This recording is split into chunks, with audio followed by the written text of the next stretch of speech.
Ang unang bumigay ay ang kanyang mga tuhod. Kasunod nito ay ang kanyang paningin. Ang nakakapasong sikat ng araw ay biglang naging isang nanlalabong bilog ng puting liwanag. Ang mga sigawan sa construction site, ang ingay ng mga makina, lahat ay unti-unting humina na parang tunog na nagmumula sa ilalim ng tubig. Isang pangalan lang ang nasa isip niya. Angelo. Gumuho ang mundo ni Mang Lando sa gitna ng alikabok at buhangin.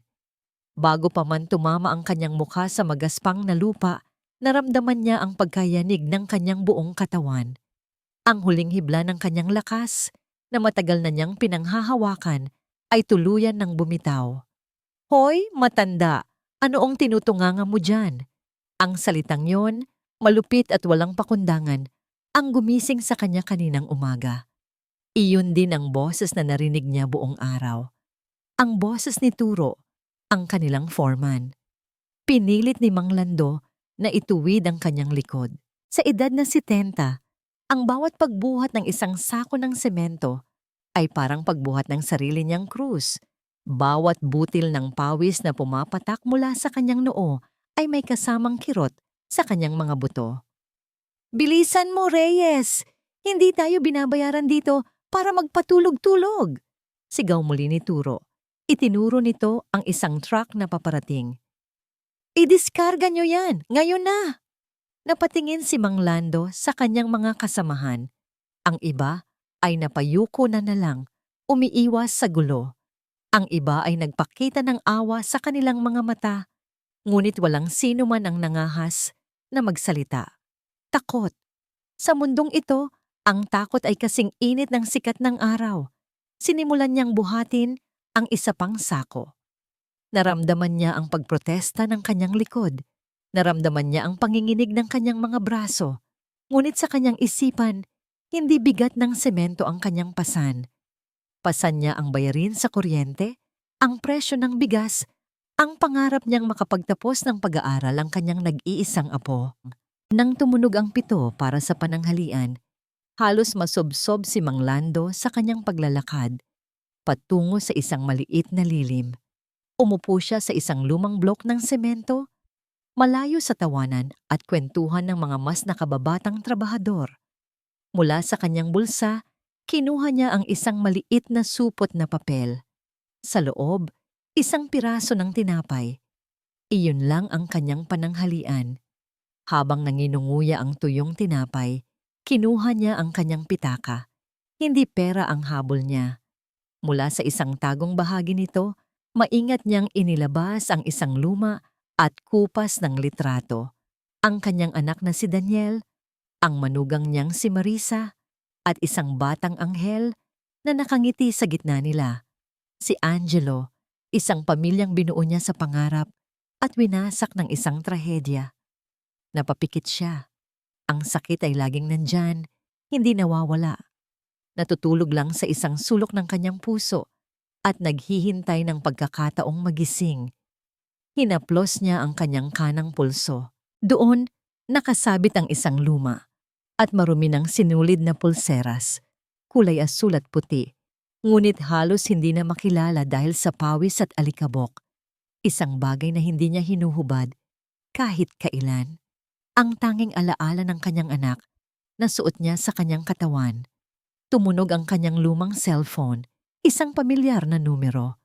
Agad niyang sinagot at pinilit pasiglahin ang kanyang boses. Hello, Apo? Lolo?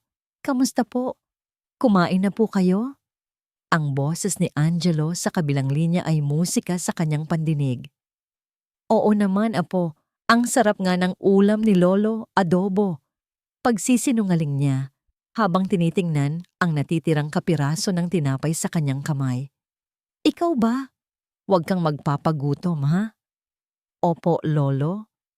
May assignment po kami eh. Pwede niyo po akong tulungan mamayang gabi? Napangiti si Mang Lando. Siyempre naman, Apo. Pag-uwi ni Lolo, gagawin natin yan. Pagkatapos ng tawag, naramdaman niya ang panibagong lakas. Isinubo niya ang huling piraso ng tinapay at uminom ng tubig mula sa kanyang pitsel. Tumayo siya, handa nang harapin muli Ang init ng araw para kay Angelo. Lahat para kay Angelo, ngunit ang katawan ay may sariling hangganan.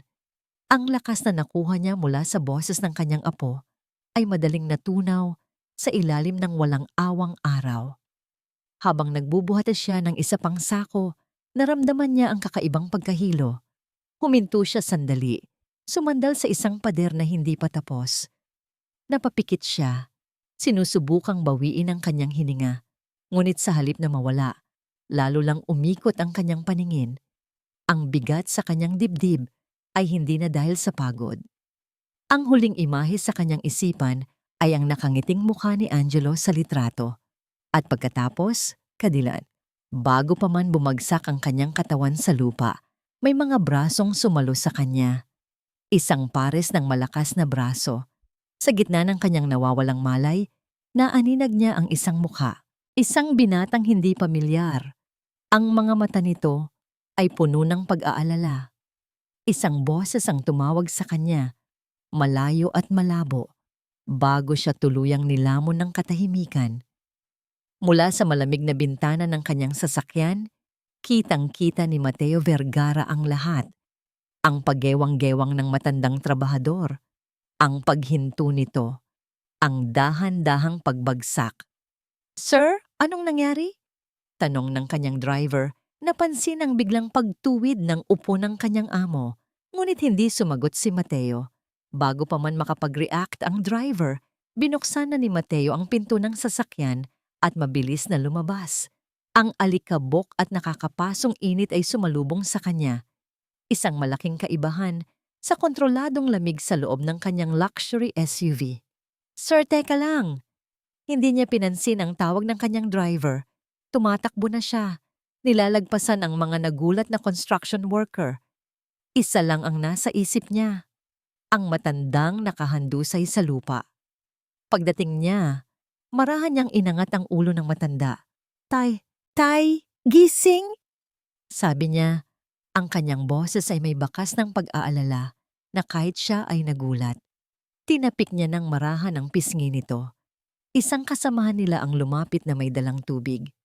"Naku, si Mang Lando. Baka na heat stroke." Habang tinutulungan niyang itaas ang katawan ng matanda para maisandal sa isang pader sa may lilim, napakahawak siya sa braso nito. At doon, sa ilalim ng dumi at gasgas ng maraming taon ng pagtatrabaho, nakita niya ito.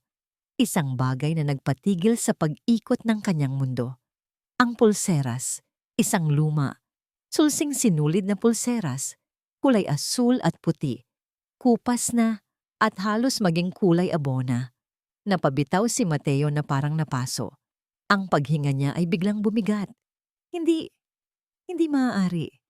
Biglang bumalik sa kanya ang isang alaala. Kasing linaw ng sikat ng araw. Dalawang batang lalaki na nakaupo sa ilalim ng puno ng mangga. Isang masayang tawanan.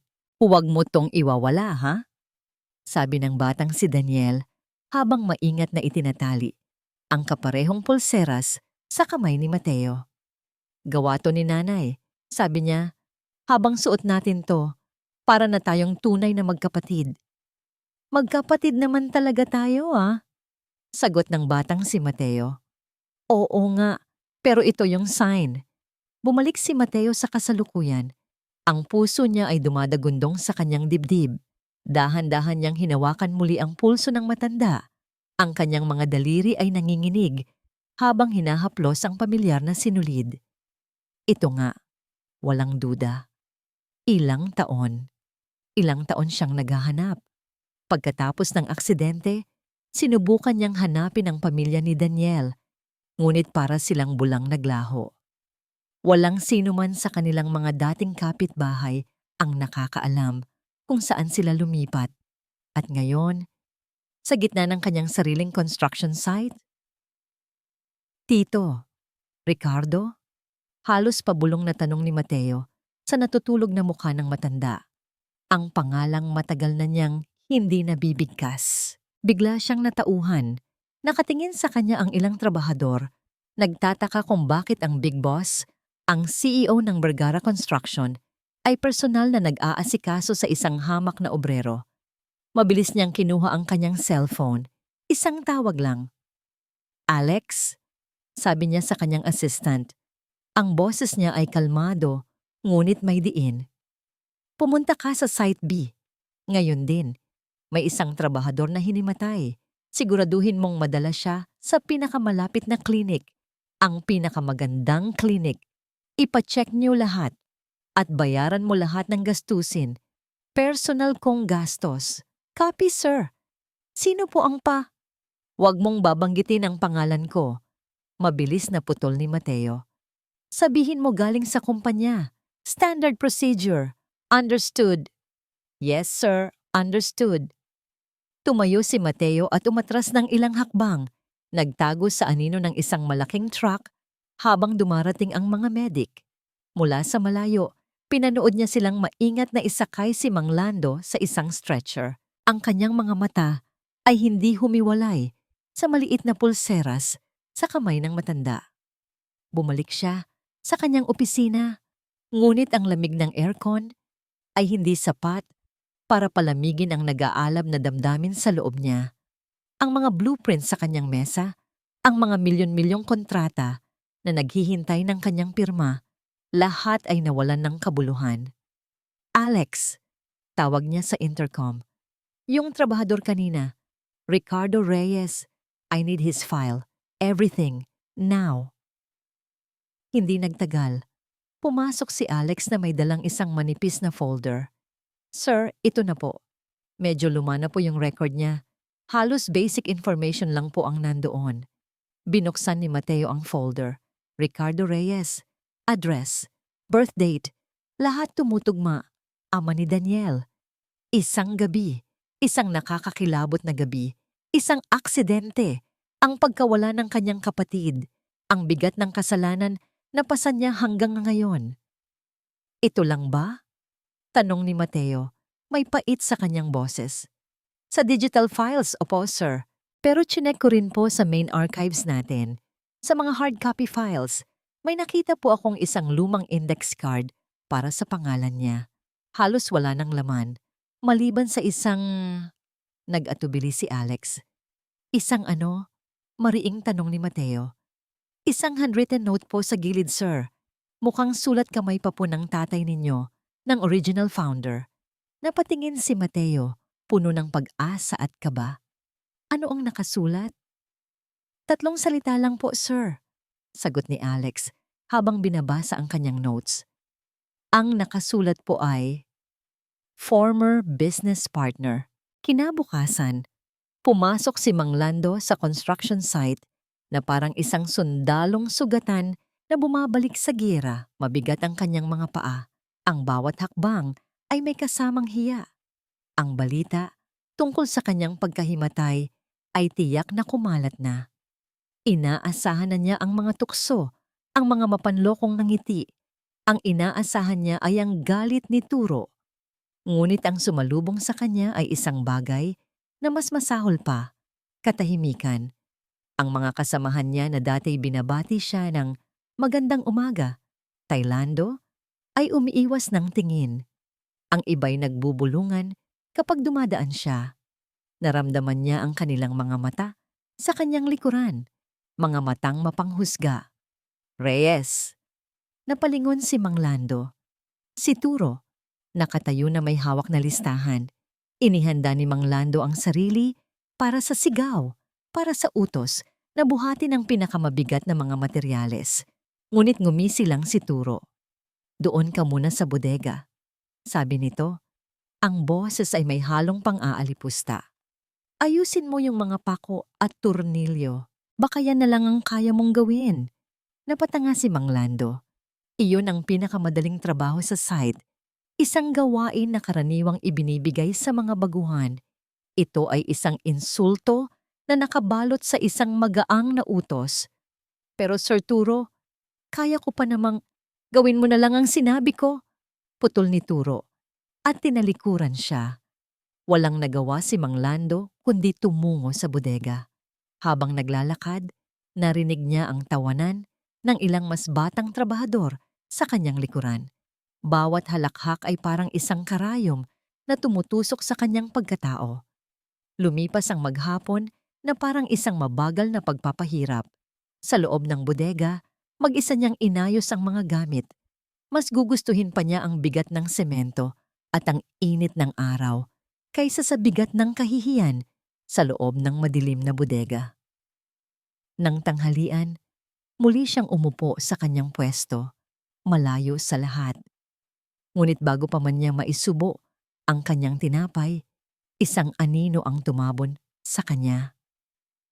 Si Turo. May inihagis itong isang bote ng malamig na tubig sa kanyang tabi. "Oh," sabi ni Turo, "ang ngisi nito'y abot sa tenga. Uminom ka. Baka himatayin ka na naman. Tapos magsumbong ka ulit sa mga big boss." Naramdaman ni Mang Lando ang pag-init ng kanyang muka. Hindi niya pinulot ang bote. "Hindi po ako nagsumbong," mahinang sagot niya. "Talaga ba?" Tumawa si Turo. "Huwag akong matanda. Alam nating lahat ang nangyayari dito. Bigla kang naging espesyal. Bigla kang naging protektado." Tinalikuran siya ni Turo. Ngunit ang lason ng mga salita nito ay naiwan. Napatingin si Mang Lando sa boteng malamig. Ang pagtulong na yon ay hindi awa. Iyon ay pangungutya. Sa kanyang pag-iisa, narinig niya ang usapan ng dalawang trabahador na hindi kalayuan. "Kawawa naman si Mang Lando, no?" sabi ng isa. "Anong kawawa? Malakas siguro ang kapit niyan sa taas," sagot ng pangalawa. "Kaya pala kampante, may pinanghahawakan pala. Hindi na nakakahiya sa edad niya." Napayuko si Mang Lando. Isiniksik niya ang tinapay sa kanyang bibig, ngunit parang buhangin ang lasa nito. Ang dignidad na pinaghirapan niyang ingatan sa loob ng 70 taon ay unti-unting winawasak. Pagdating ng araw ng sahod, lalo siyang naguluhan. May dagdag sa kanyang sobre. Hindi kalakihan, pero sapat para makabili ng bagong tsinelas para kay Angelo. "Bonus daw para sa'yo," sabi ng paymaster na umiwas din ng tingin. Alam ni Mang Lando kung saan ito galing. Hindi ito bonus. Ito ay limos. Galing sa binatang tumulong sa kanya. Ang binatang nagpakita ng awa. Kinagabihan, habang pauwi, dumaan siya sa isang tindahan ng laruan. Binili niya ang isang maliit na robot para kay Angelo gamit ang bonus na natanggap niya. Dapat sana ay masaya siya. Ngunit habang hawak ang laruan, naramdaman niya ang bigat sa kanyang dibdib. Hindi niya ito pinagpaguran. Hindi niya ito karapat-dapat na makuha. Paglabas niya ng gate ng construction site, pagod ang katawan at isip. Isang anino ang humarang sa kanyang daraanan. Si Turo, nag-iisa. Ang mga matay nag-aapoy sa galit na hindi na nito itinatago. "Akala mo siguro, matalino ka." Simula ni Turo, ang boses ay mababa at puno ng pagbabanta. Lumapit ito hanggang sa halos magdikit na ang kanilang mga mukha. Hindi umimik si Mang Lando. "Hindi ko alam kung anong laro ang nilalaro mo. Matanda." Pagpapatuloy ni Turo. "Hindi ko alam kung sino ang kinapitan mo sa opisina. Pero isa lang ang sasabihin ko sa'yo." Itinuro ni Turo ang lupa sa ilalim ng kanilang mga paa. "Sa lugar na ito, ako ang batas. Huwag na huwag mong iisipin na dahil may kakampi ka, malalagpasan mo ako." Hinawi ni Turo ang balikat ni Mang Lando bago ito tuluyang umalis. Naiwan si Mang Lando na nakatayo sa dilim, nanginginig hindi dahil sa takot, kundi dahil sa matinding galit at kawalan ng pag-asa. Ang tulong na hindi niya hiniling ay naging isang kadena na ngayon ay nakapulupot sa kanyang leeg. Ang katahimikan sa penthouse ni Mateo ay nakakabingi. Sa labas ng malawak na bintanang salamin, kumikinang ang mga ilaw ng syudad. Isang testamento sa lahat ng kanyang tagumpay. Ngunit sa loob, ang tanging ilaw ay nagmumula sa isang maliit na table lamp at ang tanging tunog ay ang marahang pagkaluskos ng mga lumang litrato sa kanyang kamay. Isang litrato, dalawang binatang nakangiti, nakaakbay sa isa't isa, suot ang kanilang mga toga sa araw ng pagtatapos. Siya at si Daniel, ang kanilang mga mata ay puno ng pangarap, puno ng mga plano para sa hinaharap. Isang hinaharap na hindi na nangyari para kay Daniel. Binaliktad niya ang litrato. May sulat kamay sa likod. Vergara and Reyes Builders, soon! Napapikit si Mateo. Ang sakit ay bumalik, kasing sariwa ng araw na yon. Ibinaba niya ang mga litrato at humiga sa kama. Ngunit alam niyang hindi siya dadalawin ng payapang tulog.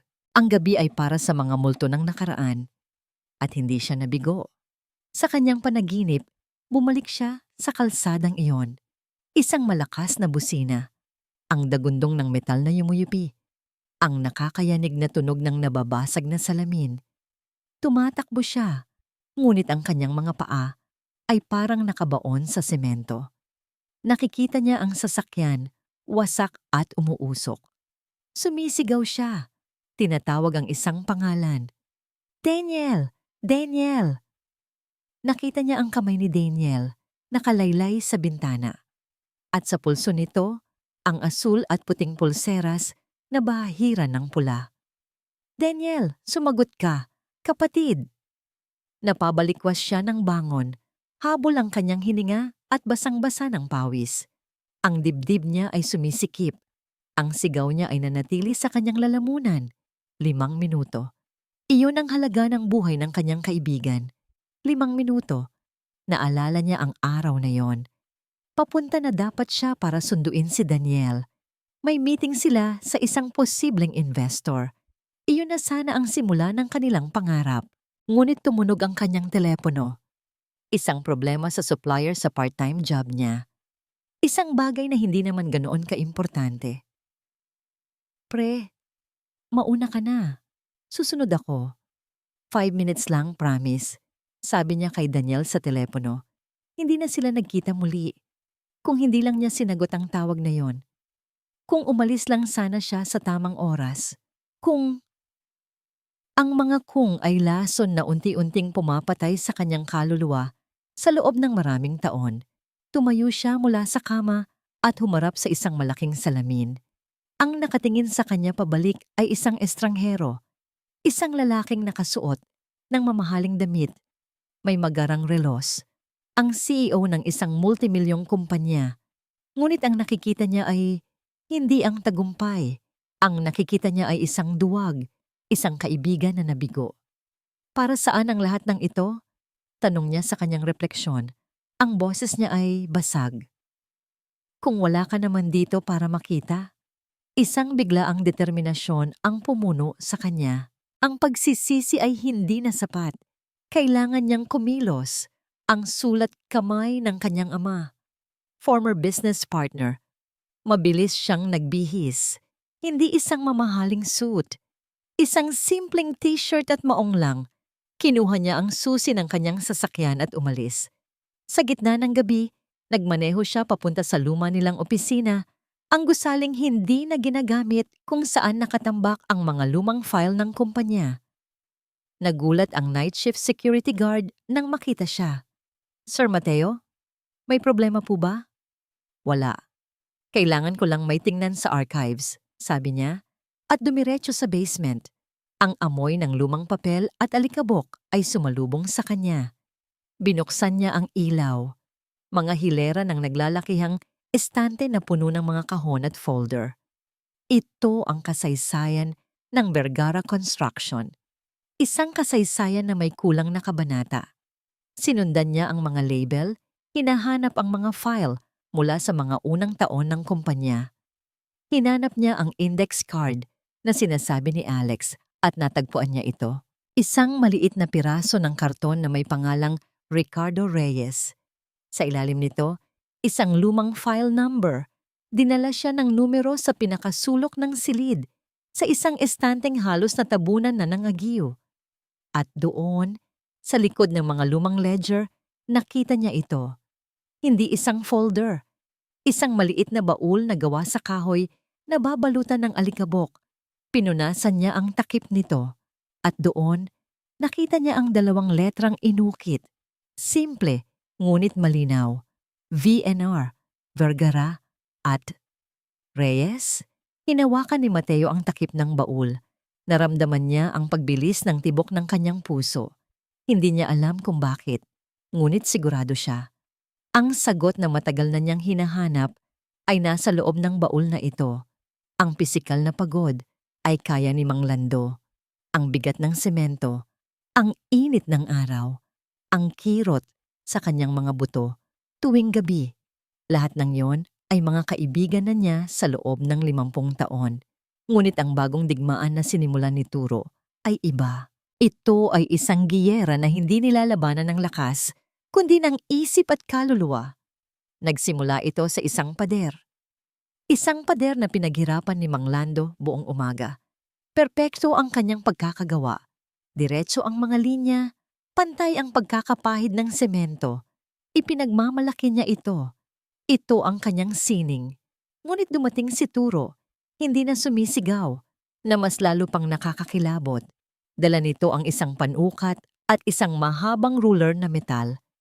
Inilapat niya ito sa pader. Sinipat mula sa iba't ibang anggulo na parang isang siyentipikong nagsusuri ng isang kakaibang specimen. Sabi ni Turo. Sapat lang ang lakas para marinig ng mga trabahador sa malapit. Reyes. Lumapit si Mang Lando. Po, Sir Turo? Nakikita mo to? Itinuro ni Turo ang isang bahagi ng pader na mukha namang perpekto. May 1 milimetrong tabingi. Napakunot ang noo ni Mang Lando. Tiningnan niyang maigi, walang tabingi. Alam niya sa kanyang mga mata, sa kanyang mga kamay, na diretso ang pader na yon. Sir, sa tingin ko po ay… Ano? Kino-question mo ako? Tanong ni Turo, ang boses ay biglang tumaas. Ako ang foreman dito. Kung sinabi kong tabingi, tabingi. Gibain mo yan. Ulitin mo.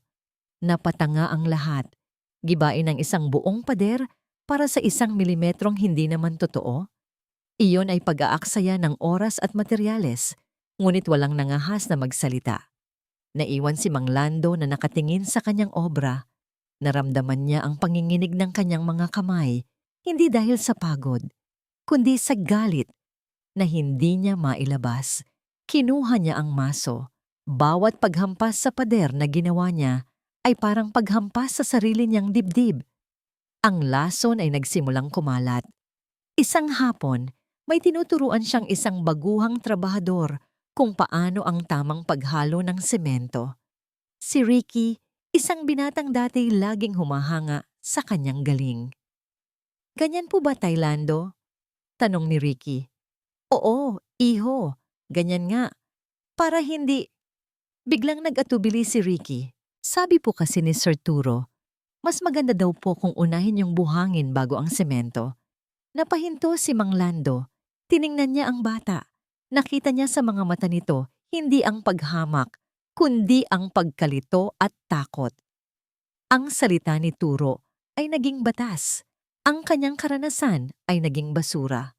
Kung ano ang sabi ng foreman na yo, sabi na lang ni Mang Lando at malungkot na tumalikod. Sa oras ng pananghalian, lalo niyang naramdaman ang pag-iisa. Umupo siya sa kanyang sulok, binuksan ang kanyang baon. Tinitigan niya ang kanyang mga kamay. Magaspang, kalyo, may mga sugat na hindi na naghilom. Ang mga kamay na ito ang bumuhay sa kanyang pamilya. Ang mga kamay na ito ang nagpatayo ng hindi mabilang na mga gusali.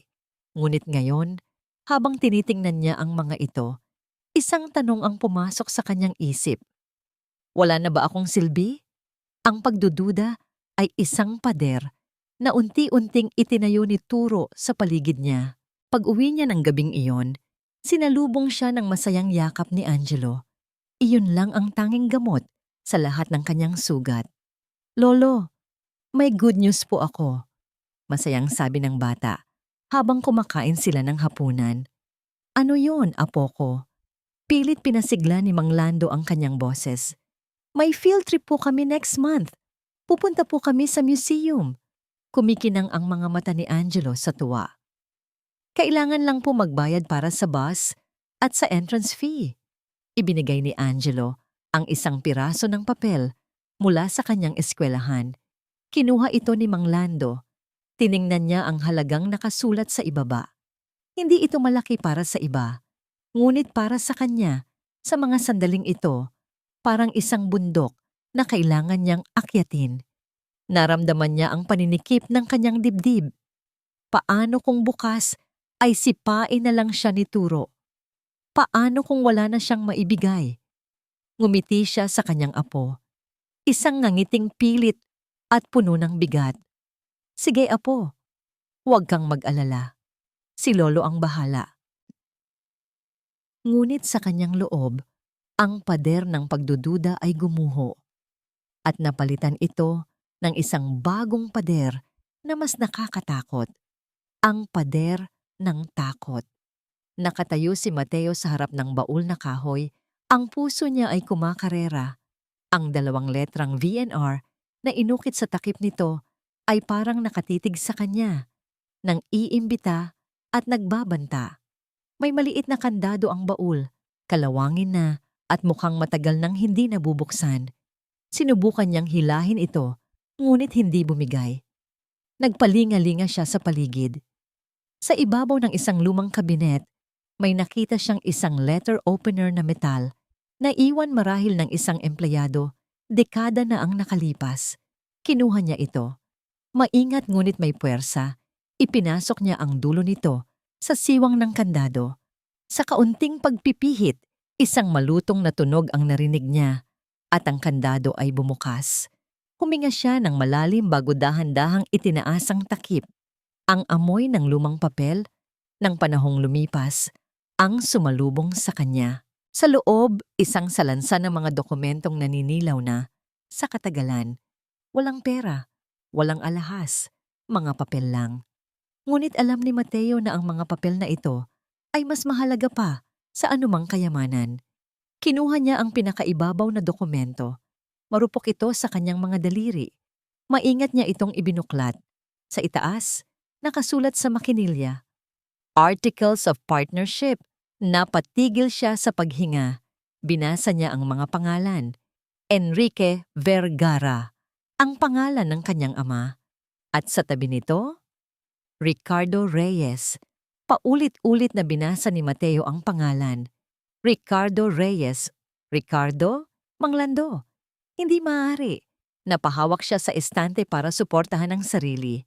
Ang mga salitang former business partner ay umalingaw-ngaw sa kanyang isipan, hindi na bilang isang simpleng nota, kundi bilang isang dagundong na yumanig sa pundasyon ng lahat ng kanyang pinaniniwalaan.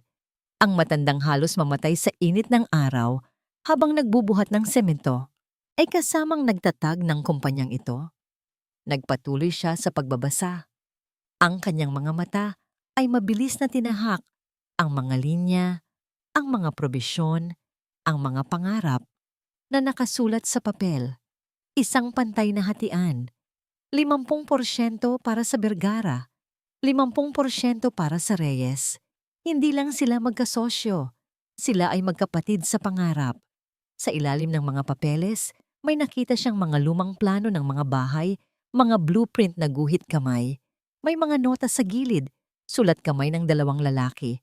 Ang sulat ng kanyang ama, formal at technical. At ang sulat ni Mang Lando, mas simple, ngunit puno ng praktikal na kaalaman. Magkaiba sila, ngunit perpektong magkatugma. At sa pinakailalim, isang sobrang nakatiklop. Para kay Ricardo, walang selyo. Hindi ito na ipadala. Nanginginig ang mga kamay ni Mateo habang binubuksan ito. Sulat kamay ng kanyang ama. Ang petsa, 1 linggo pagkatapos ng aksidente ni Daniel. Ricardo, kapatid ko. Simula ng sulat. Walang salita ang kayang magsabi kung gaano ko dinaramdam ang pagkawala ni Daniel. Hindi ko kayang harapin ka. Hindi ko kayang tingnan ang iyong mga mata at hindi makita ang anino ng sarili kong anak na nanawala. Ang sakit ay sobrang bigat. Ang pangarap nating dalawa, ang VNR Builders, ay parang isa na lang masamang biro ngayon na wala na ang ating mga anak para magmana nito. Hindi ko na kaya, Rick. Dahil dito, inaalok kong bilhin ang iyong parte. Hindi dahil sa pera, kundi dahil sa pag-asa na marahil Sa paghihiwalay natin ng landas, makahanap tayo pareho ng kapayapaan. Patawarin mo ako. Napaupo si Mateo sa sahig, sa gitna ng alikabok. Ang sulat ay nahulog mula sa kanyang kamay. Ito pala ang lahat. Ang pag-alis ni Mang Lando ay hindi dahil sa galit o pagtataksil. Ito ay dahil sa sakit na hindi na kayang paghilumin. Ang kanyang ama, sa sobrang kalungkutan, ay binitawan ang kanilang pangarap. At si Mang Lando, sa sobrang pagdadalamhati, ay pumayag. Isinubsob ni Mateo ang kanyang mukha sa kanyang mga palad. Ang bigat ng kasalanan na nararamdaman niya para kay Daniel ay dumoble, trumiple. Hindi na lang ito tungkol sa isang pagkakaibigan na winakasan ng isang aksidente. Ito ay tungkol sa isang pangarap na ninakaw ng trahedya. Ito ay tungkol sa isang pamana na nalimutan. Isang utang na hindi lang utang ng loob, kundi utang ng katarungan. Ang Vergara Construction ay hindi lang pag-aari ng kanyang ama. Ito ay dapat na Vergara at Reyes. Biglang, sa katahimikan ng basement, isang matinis na tunog ang bumasag sa lahat. Ang kanyang cellphone. Sinagot niya ito nang hindi tinitingnan kung sino ang tumatawag. Ang kanyang isip ay lumilipad. "Sir?" Ang boses ni Alex, ang kanyang assistant. May halong pagmamadali at kaba. "Sir Mateo, buti sinagot niyo." "What is it, Alex?" Sagot ni Mateo. Ang kanyang boses ay pagod at walang buhay. "Sir, kailangan niyo pong pumunta dito sa site. May malaking problema po." "Anong problema?" Huminga ng malalim si Alex sa kabilang linya bago nagsalita. "Sir, may gulo po at mukhang sangkot si Mang Lando." Ang araw na yon ay nagsimula tulad ng dati. Ang bigat ng pagdududa sa balikat ni Mang Lando ay kasing bigat na ng mga sakong pinapasan niya. Ang mga tingin ng kanyang mga kasamahan ay kasing tulis ng mga pako na kanyang inaayos. Sa oras ng pananghalian, umupo siyang mag-isa sa kanyang karaniwang pwesto. Inilabas niya ang kanyang baon at ang litrato ni Angelo. Iyon lang ang kanyang kanlungan sa gitna ng digmaang walang ingay. Isinabit niya ang kanyang lumang bag na gawa, sakat siya sa isang nakausling bakal sa kanyang likuran, gaya ng lagi niyang ginagawa. Hindi niya napansin ang anino ni Turo na dumaan sa kanyang likuran. Hindi niya napansin ang mabilis na pagdampot nito sa kanyang bag, ang sandaling pagbukas nito, at ang isang bagay na mabilis na isinilid sa loob bago ito isinabit muli. Pagkatapos ng pananghalian, habang abala ang lahat sa kani-kanilang gawain, isang malakas na sigaw ang bumasag sa ingay ng construction site. "Nawawala ang mga power tools." Ang sigaw ay galing kay Turo. Yung bagong drill at grinder, wala sa lalagyan. Nagkahinto ang lahat. Ang pagnanakaw sa construction site ay isang malaking kasalanan. Katumbas nito ay agarang pagkatanggal sa trabaho at posibleng kaso sa pulis. Walang aalis. Sigaw ni Turo. Ang kanyang mga mata ay parang isang agilang naghahanap ng biktima. "Lahat kayo, dalhin niyo dito ang mga gamit niyo. Hahalughugin ko lahat." Isa-isang inilapag ng mga trabahador ang kanilang mga bag sa gitna. Ang tensyon ay ramdam sa hangin. Walang gustong mapagbintangan. "Simulan natin dito," sabi ni Turo, at nagsimulang buksan ang mga bag isa-isa. Kalmado lang si Mang Lando. Alam niyang wala siyang ginawang masama. Ngunit habang papalapit si Turo sa kanyang bag, naramdaman niya ang isang kakaibang kaba. Dinampot ni Turo ang luma niyang bag na katsa. Tumingin ito sa kanya. Isang ngisi ang dumaan sa mga labi nito. Isang ngisi ng tagumpay. "Tingnan natin kung anong tinatago ng pinaka-senior natin dito," sabi ni Turo ng malakas. Ibinuhos ni Turo ang lahat ng laman ng bag ni Mang Lando sa maalikabok na sahig. Ang kanyang pitsel, ang lalagyan niya ng pagkain, ang kupas na litrato ng kanyang pamilya. At pagkatapos, may 2 bagay pa ang gumulong palabas. Isang bagong-bagong power drill at isang grinder. Kumikinang pa sa pagkabago. Isang kolektibong paghinga ng pagkagulat ang narinig mula sa lahat. Ang katahimikan ay nakakabingi. Napatingin si Mang Lando sa mga gamit. Ang kanyang mga mata ay nanlaki sa hindi paniniwala. Paano? Paano no nangyari iyon? Hindi, hindi sa akin yan, sabi niya. Ang kanyang boses ay nanginginig. Napatingin siya sa paligid, sa mga mukha ng kanyang mga kasamahan. Ang dati awa at pagkalito sa kanilang mga mata ay napalitan na ngayon ng isang bagay na mas masakit. Pagkasuklam, disgusto. Hindi sa'yo. Tumawang mapakla si Turo. Bakit nasa loob ng bag mo, Reyes?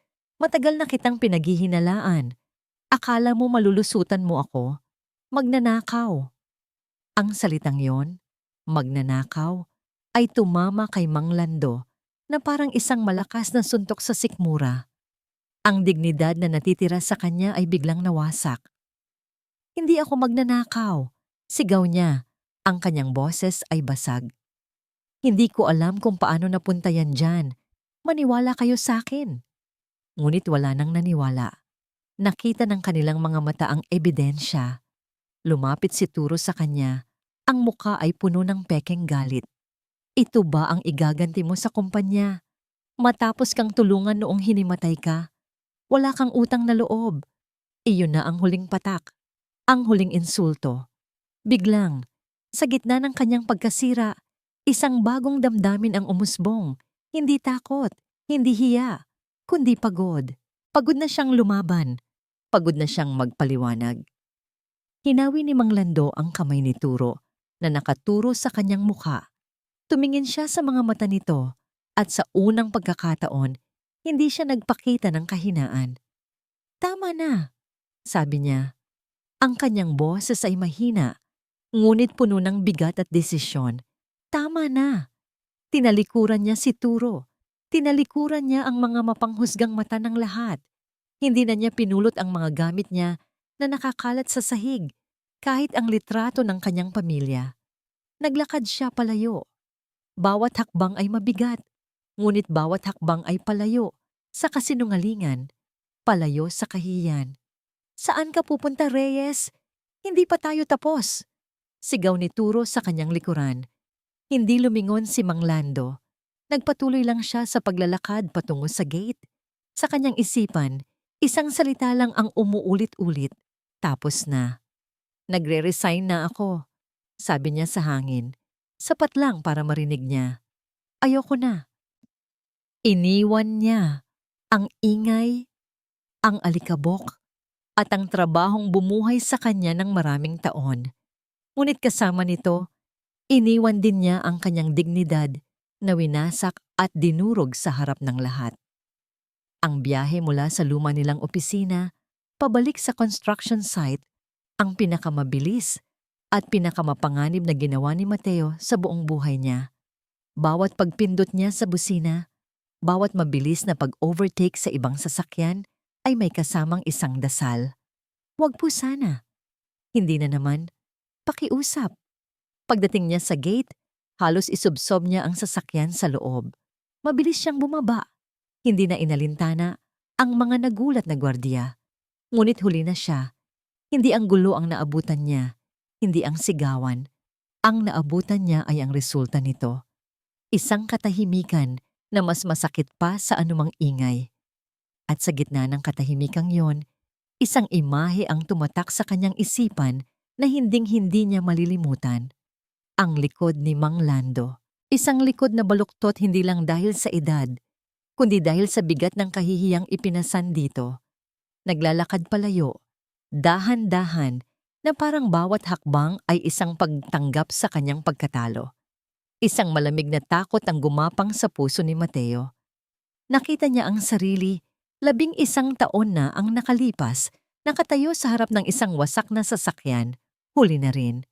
Sa kanyang gilid, nakita niya si Turo. Nakatayo ito na parang isang general na nanalo sa isang digmaan, mayabang. Nang makita siya nito, lalo pang lumapad ang ngiti. Ito na ang pagkakataon nitong magpasikat sa CEO. Sir Mateo, buti po dumating kayo. Masiglang bati ni Turo. Huwag po kayong mag-alala. Na-handle ko na po ang sitwasyon. May nahuli po tayong magnanakaw. Hindi nagsalita si Mateo. Nilagpasan niya si Turo na parang hindi ito nag-i-exist. Ang lamig sa kanyang mga mata ay sapat na para patayin ang anumang apoy. Dumiretso siya sa 2 gwardiya. Dalhin niyo siya sa opisina ko. Utos ni Mateo. Ang boses niya ay kalmado, ngunit may bigat na parang bakal. Ngayon na. Natigilan si Turo. Po? Sir? Ako po? Hindi lumingon si Mateo. Naglakad siya papunta sa site office. Ang bawat hakbang ay puno ng galit na pinipigilan niyang sumabog. Pagdating sa opisina, umupo si Mateo sa kanyang upuan at binuksan ang kanyang laptop. Ilang sandali pa, pumasok ang 2 gwardiya kasama si Turo na puno ng pagkalito. Sir, baka po nagkamali lang.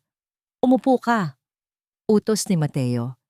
Hindi inaalis ang tingin sa screen. Naupo si Turo.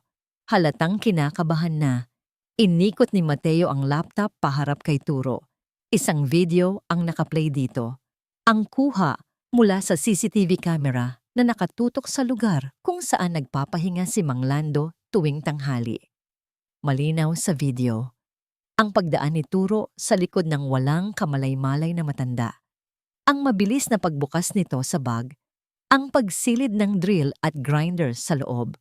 Ang kulay sa mukha ni Turo ay biglang nawala. Napalitan ito ng putla ng isang taong nahuli sa akto. Sir, hindi po. Kaya ko pong ipaliwanag. Nauutal na sabi ni Turo. Ngayon lang itinaas ni Mateo ang kanyang tingin. Ang lamig sa kanyang mga mata ay napalitan ng isang nag-aapoy na galit. Tumayo siya. Ang kanyang mga palad ay nakadiin sa mesa. Ipaliwanag? Tanong ni Mateo. Ang bawat salita ay mabagal at puno ng puot. Ano ang ipapaliwanag mo? Kung paano mo sinira ang dignidad ng isang taong ang tanging kasalanan ay ang maging matanda at marangal? Ipaliwanag mo kung paano mo binitag ang isang taong mas matagal nang nagpapakahirap sa kumpanyang ito kaysa sa buong buhay mo? Hindi na nakasagot si Turo. Nanginginig na lang ito sa takot. Labas! Sigaw ni Mateo. Isang sigaw na nanggaling sa kanyang kaluluwa. Puno ng galit para kay Turo at sa sarili niyang pagkukulang. Sinisanti ka na! Itinulak palabas ng mga gwardiya ang nanlulumong si Turo. Naiwan si Mateo sa katahimikan, habol ang kanyang hininga. Ngunit ang galit niya ay mabilis na napalitan ng mas matinding damdamin. Pag-aalala. Kinuha niya ang kanyang telepono. Tinawagan si Alex. Alex, si Mang Lando. Hanapin mo siya. Tawagan mo. Ngayon. Ilang minuto ng paghihintay na parang habambuhay. Bawat segundo ay isang karayom. Sir, sabi ni Alex sa kabilang linya. Hindi po niya sinasagot ang telepono. Puntahan mo sa address niya. Bilis. Muli, ilang minutong paghihintay. Nagpabalik-balik sa paglalakad si Mateo sa loob ng opisina. Ang kanyang isip ay sinasalakay ng mga pinakamasasamang posibleng mangyari. Tumawag muli si Alex. Sir, wala po siya sa bahay. Ang apo niya lang po ang nandoon. Nag-iisa. Parang isang suntok sa sikmura ang balita. Nasaan siya? Saan magpupunta ang isang matandang winasak ang pagkatao at wala nang babalikan? Kinuha ni Mateo ang susi ng kanyang sasakyan. Tumakbo siya palabas ng opisina, palabas ng construction site. Walang direksyon, walang plano. Ang tanging alam niya ay kailangan niyang mahanap si Mang Lando. Ang takot na baka sa pangalawang pagkakataon sa buhay niya, huli na naman ang lahat. Hindi umuwi si Mang Lando. Paano niya haharapin si Angelo? Paano niya sasabihin sa kanyang apo na ang lolo nito, ang kanyang bayani, ay isang magnanakaw sa mata ng lahat? Nagpalakad-lakad lang siya sa mga kalsada. Walang tiyak na patutunguhan. Dinala siya ng kanyang mga paa sa isang parke. Umupo siya sa isang bangko at pinanood ang mga batang masayang naglalaro habang ang araw ay dahan-dahang lumulubog. Sa bawat tawa ng mga bata, ang kirot sa kanyang dibdib ay lalong tumitindi. Ngunit habang lumalalim ang dilim, ang hiya at sakit ay unti-unting napalitan ng isang bagay na iba. Isang maliit na baga ng galit, hindi galit sa mundo, kundi galit para sa sarili. Bakit siya pumayag na yurakan ng ganoon? Bakit hindi siya lumaban? Isang bagay ang pumasok sa kanyang isip, ang kanyang lumang thermos, ang huling regalo ng kanyang anak na si Daniel, bago ito, bago ang lahat. Naiwan niya ito sa ilalim ng kanyang pwesto, kasama ng mga gamit niyang ibinuhos sa sahig. Hindi niya maaring iwanan yon. Iyon lang ang natitirang pisikal na alaala niya mula sa kanyang anak. Tumayo siya. Sa ilalim ng takip silim, naglakad siya pabalik. Pabalik sa lugar na sumira sa kanya. Tahimik na ang construction site. Karamihan sa mga trabahador ay umuwi na. Dahan-dahan siyang pumasok sa gate na bahagyang nakabukas. Walang pumansin sa kanya. Naroon pa rin ang kanyang mga gamit nakakalat sa lupa. Ang litrato ng kanyang pamilya ay natapakan na at puno ng alikabok. Dahan-dahan niya itong pinulot at pinunasan. At sa ilalim ng isang blok ng semento, nakita niya ang kanyang thermos. Niyakap niya ito na parang isang kayamanan. Anong ginagawa mo dito, matanda? Isang boses ang bumasag sa katahimikan. Napalingon si Mang Lando, si Turo. Nakatayo ito malapit sa bodega. May dalang isang kahon ng kanyang mga personal na gamit. Halatang paalis na. Ang mukha nito ay hindi na mayabang. Puno ito ng galit at pagkamuhi. Kukunin ko lang ang gamit ko. Mahinang sagot ni Mang Lando. Tumawa si Turo, isang tawang walang saya. Gamit mo? Wala ka ng gamit dito. Wala ka ng babalikan. Dahil sa'yo, sinisante ako. Sinira mo ang buhay ko. Wala akong ginawang masama sa'yo, sabi ni Mang Lando. Ang boses niya ay kalmado, ngunit may bigat. Wala? Lumapit si Turo. Ang mga mata ay nanlilisik. Mula nang dumating ka dito, naging pabigat ka. At pagkatapos, bigla kang nagkaroon ng protektor. Sino ka ba talaga, ha? Sino ang kinapitan mo? Yung CEO? Anong meron sa inyo? Hindi sumagot si Mang Lando. Hinigpitan lang niya ang hawak sa thermos. Ang katahimikan niya ang lalong nagpagalit kay Turo. Itinulak nito si Mang Lando. Sumagot ka. Natumba si Mang Lando, nabitawan niya ang thermos na gumulong sa lupa. Ngunit sa pagbagsak niya, hindi nahiya ang kanyang naramdaman. Ang maliit na baga ng galit sa kanyang dibdib ay biglang nagliyab. Dahan-dahan siyang tumayo, hinarap si Turo. Sa unang pagkakataon, hindi siya yumuko. Tumingin siya ng diretso sa mga mata ng lalaking yumurak sa kanya. Maari mong kunin ang trabaho ko, sabi ni Mang Lando. Ang kanyang boses ay hindi na nanginginig. Puno ito ng kapangyarihan na galing sa 70 taon ng pagtitiis. Maari mo akong tawaging magnanakaw sa harap ng lahat, pero ang pagkatao ko, Turo, hinding-hindi mo makukuha. Natigilan si Turo sa biglaang pagbabago ng matanda, ngunit mabilis na bumalik ang galit nito. Ang yabang mo pa rin, sigaw ni Turo. Itinaas nito ang kamay. Akmang susuntukin si Mang Lando. Tigilan mo yan!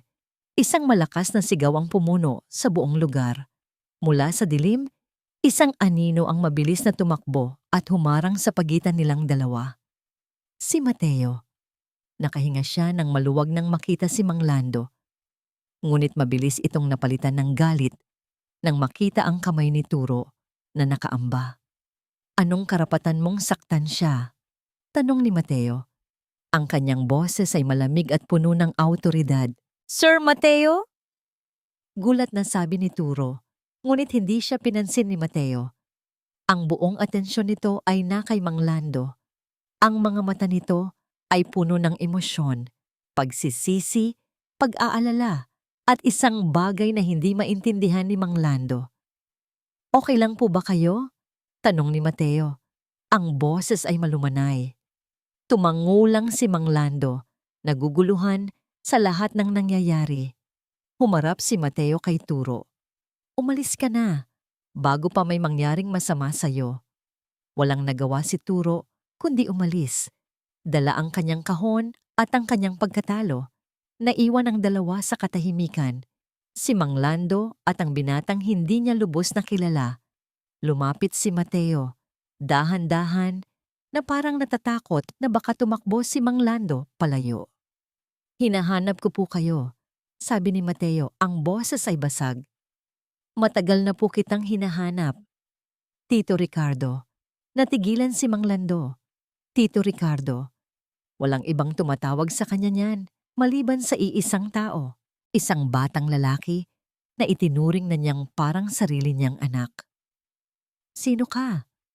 tanong ni Mang Lando, kahit na ang kanyang puso ay nagsisimula nang ibulong sa kanya ang sagot.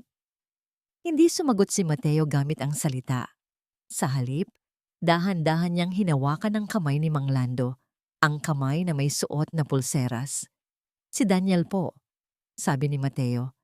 Ang mga luha ay nagsisimula nang mamuo sa kanyang mga mata. "Ang anak ninyo, kapatid ko po siya." Nabitawan ni Mang Lando ang thermos. Ang kanyang mga tuhod ay muling nanghina. Ngunit sa pagkakataong ito, hindi dahil sa pagod. Ito ay dahil sa bigat ng isang nakaraang biglang bumalik upang yakapin siya. Tumingin siya sa mukha ng binata. Ang mga matang yon. "Mateo?" Halos pabulong na tanong ni Mang Lando. "Ikaw ba yan, iho?" Ang maliit na bahay ni Mang Lando ay saksi sa kahirapan at sa pagmamahal. Ang mga gamit ay lumanang ngunit malinis. Ang hangin ay puno ng amoy ng nakaraan. Naupo si Mateo sa isang silyang kahoy na umuuga, habang si Mang Lando ay nakaupo sa tapat niya sa isang lumang sopa. Ang katahimikan sa pagitan nila ay hindi awkward. Puno ito ng mga salitang hindi pa kayang bigkasin. Dinala ni Mateo si Mang Lando pauwi. Sa buong biyahe, walang nagsalita. Ngayon, sa loob ng tahanang ito, alam ni Mateo na oras na para punan ng katahimikan. Hindi po lumilipas ang isang araw na hindi ko siya naiisip.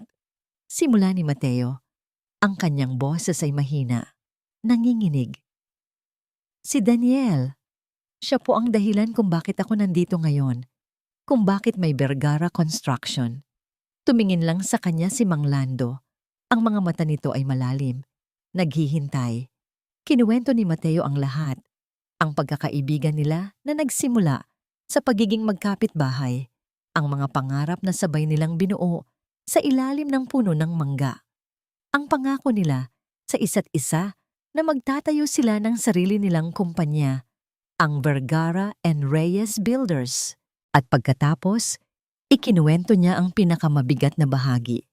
Ang araw ng aksidente, ang tawag sa telepono, ang 5 minutong pagkaantala. "Kasalanan ko po," sabi ni Mateo. Ang mga luha na kanina pa niya pinipigilan ay tuluyan ng bumagsak. "Kung dumating lang po ako sa tamang oras. Kung hindi ko lang inuna ang walang kwentang bagay na yon. Marahil kasama pa natin siya ngayon. Patawarin niyo po ako, Tito. Patawad." Sa halip na galit, awa ang nakita ni Mateo sa mga mata ni Mang Lando. Dahan-dahang umiling ang matanda. "Walang may kasalanan, iho," sabi ni Mang Lando. Ang boses ay pagod, ngunit mabait. Aksidente ang nangyari. Isang napakasakit na aksidente. Ang mga salitang iyon, ang pagpapatawad na hindi hiniling ni Mateo, ngunit matagal na niyang kailangan, ang lalong nagpaiyak sa kanya. Pagkatapos ng ilang sandali, kinuha ni Mateo ang isang malaking envelope mula sa kanyang sasakyan. Inilapag niya ito sa maliit na lamesa sa pagitan nila. Maingat niyang inilabas ang mga lumang dokumento mula sa baul na kahoy. "May isa pa po kayong dapat malaman," sabi ni Mateo. Inilatag niya ang Articles of Partnership. Ito po ang simula ng lahat. Tinitigan ni Mang Lando ang papel. Nakita niya ang pangalan niya, ang pirma niya, mula sa panahong puno pa siya ng pag-asa. Nakita niya ang pirma ng kanyang kaibigan, ang ama ni Mateo. Pagkatapos ng nangyari, Pagpapatuloy ni Mateo, sobrang sakit po ang naramdaman ng lahat. Binenta niyo po ang share ninyo kay Papa.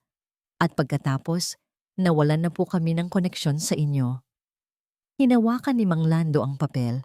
Ang kanyang mga daliri ay nanginginig habang hinahaplos ang sarili niyang pangalan. Ang mga alaala ay bumalik. Ang sakit, ang pagkawala, ang desisyong talikuran ng lahat para lang makalimot. Hindi po ako naparito para magbigay ng limos, Tito Ricardo, sabi ni Mateo. Ang kanyang boses ay puno ng determinasyon. Naparito po ako para isauli ang dapat na sa inyo. Ang kalahati ng kumpanya, ang kalahati ng pangarap na sabay ninyong binuo ni Papa ay sa inyo po. Umiling si Mang Lando.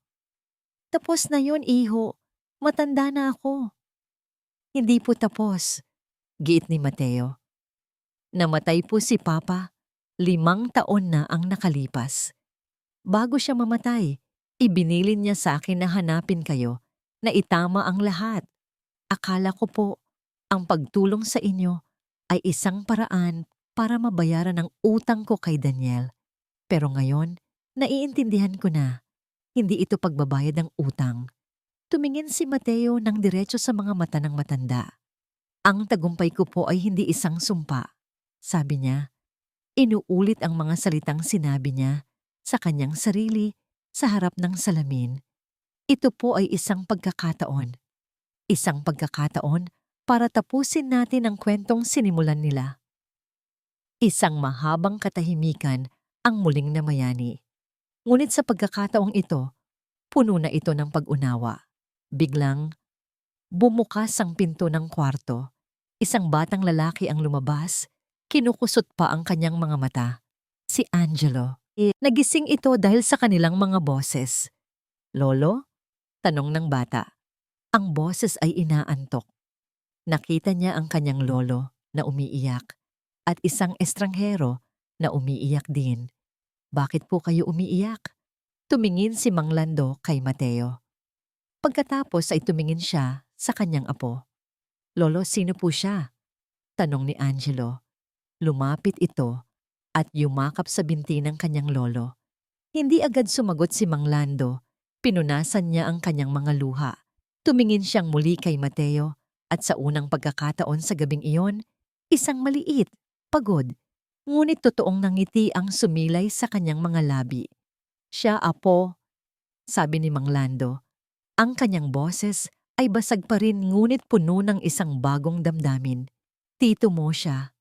Pamilya natin siya. Lumipas ang ilang linggo. Ang pagbabago sa buhay ni Mang Lando ay hindi isang malakas na alon, kundi isang dahan-dahang pagtaas ng tubig na unti-unting nag-aangat sa kanya mula sa putikang matagal niyang kinasadlakan. Ang una niyang napansin ay ang katahimikan. Hindi na siya nagigising sa madaling araw dahil sa sakit ng katawan at sa bigat ng pag-aalala. Ngayon, ang gumigising sa kanya ay ang sikat ng araw na tumatagos sa malinis na bintana ng kanilang bagong apartment. Isang lugar na simple, ngunit disente. Malayo sa umalingasaw na amoy ng construction site. Lolo, almusal na po.